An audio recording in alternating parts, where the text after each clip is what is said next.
After a prank gone horribly wrong, a group of graduating sorority sisters find themselves stalked and killed by a mysterious assailant, and they'll have to maintain their cool if they not only want to avoid getting the police involved, but also survive their final days together in The House on Sorority Row. Hi, I'm Cinematico Magnifico of AmoralCrackpot.com, and welcome to the Nightly Chill.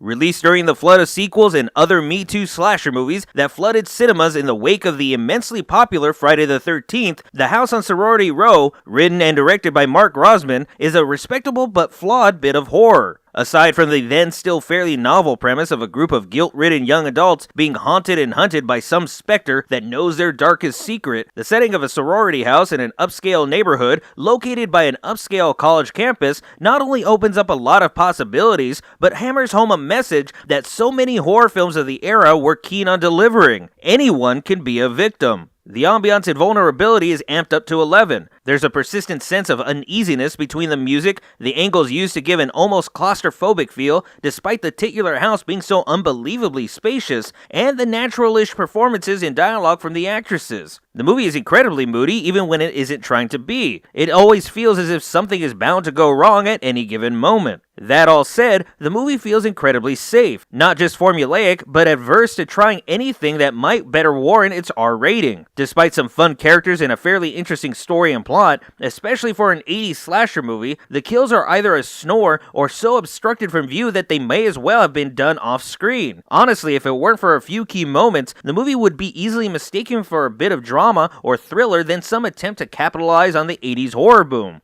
Worse, the movie ends on the worst possible note. Not to get too much into detail regarding this, but if your film is wrapped around a big mystery like who the real killer might be, then you owe your audience a respectable resolution to such a thing. But more importantly, you never ever end the movie 5 minutes too soon. You never ever end mid-showdown. You never ever deny your audience an ending to the story. If there is one cardinal rule to abide by in any form of storytelling, it is that you respect your audience at all times. Asking them to sit through nearly 90 minutes of a movie only to deny them any sort of resolution is beyond disrespectful. It's terrible storytelling, it's bad filmmaking. And as a result, despite how enjoyable the majority of the movie really is, The House on Sorority Row is a no-chill.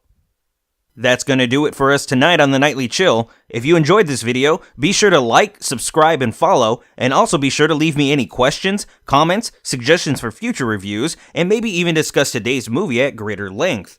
And as always, this video is brought to you in part by our viewers. If you'd like to learn how to support this and other projects, please visit AmoralCrackpot.com or check the description below.